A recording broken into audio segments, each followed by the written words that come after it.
Ebikolwa by'abatume essuula esooka. Ekitabo eky'olubereberye nakikola munnange Teefiro ekya byonna Yesu bye yasooka okukola n'okuyigiriza okutuusa ku lunaku luli lwe yamala okulagira ku bw'Omwoyo Omutukuvu abatume be yalonda n'atwalibwa mu ggulu. Bwe yamala okubonyaabonyezebwa ne yeeraga mu bo nga mulamu mu bubonero bungi ng'abalabikira ebbanga ly'ennaku 40 ng'ayogera eby'obwakabaka bwa Katonda. Awo bwe yakuŋŋaana nabo n'abalagira baleme okuva mu Yerusaalemi naye balindirire okusuubiza kwa kitaawe kwe baawulira gy'ali, kubanga Yokaana yabatiza n'amazzi naye mmwe mulibatizibwa n'Omwoyo Omutukuvu mu nnaku si nnyingi.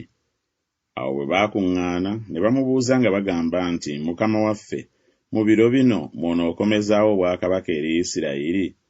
N'abagamba nti, si kwammwe okumanya entuuko newaakubadde ebiro Kitaffe bye yateeka mu buyinza bwe ye, naye muliweebwa amaanyi Omwoyo Omutukuvu bw'alimala okujja ku mmwe, nammwe munaabanga bajulirwa bange mu Yerusaalemi ne mu Buyudaaya bwonna ne mu Samaliya n'okutuusa ku nkomerero y'ensi.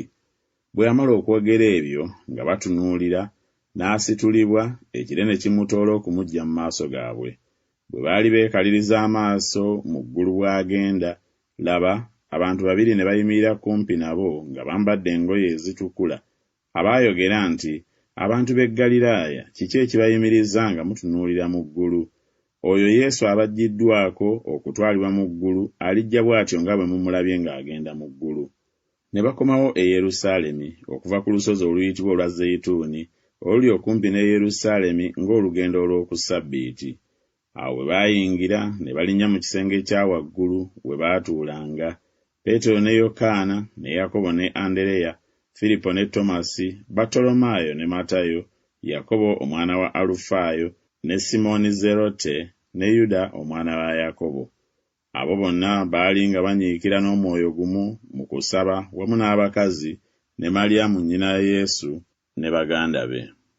Mu nnaku ezo Peetero n'ayimirira wakati mu booluganda n'ayogera, ekibiina ky'abantu abaakuŋŋaana baali nga 12, nti, abasajja abooluganda, kyagwana ekyawandiikibwa kituukirizibwe Omwoyo Omutukuvu kye yayogera edda mu kamwa ka Dawudi ku Yuda eyali omusaale waabwe abaakwata Yesu, kubanga yabalirwa wamu naffe n'aweebwa omugabo gw'okuweereza kuno. Oyo n'agula ennimiro n'empeera ey'obubi bwe, n'agwa nga yeevuunise, n'ayabikamu wakati, ebyenda byonna ne biyiika. Ne kitegeereka eri abo bonna abaali mu Yerusaalemi. Ennimiro eyo mu lulimi lwabwe n'okuyitibwa n'eyitibwa Akerudama, y'ennimiro ey'omusaayi. Kubanga kyawandiikibwa mu kitabo kya Zabbuli nti, ekibanja kye kizike so kireme okubeerangamu omuntu, era nti obukulu bwe buweebwa omulala.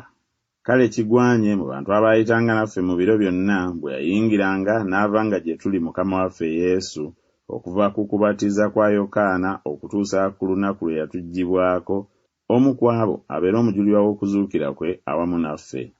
Ne balonda 2, Yusufu ayitibwa Balusaba n'atuumibwa nate erinnya Yusito ne Matiya. Ne basaba ne bagamba nti, ggwe Mukama waffe amanyi emitima gy'abantu bonna, lagako omu gw'olonze ku bano bombi aweebwe ekifo ky'okuweereza okwo n'obutume, Yuda bwe yasubwa agende mu kifo kye ye.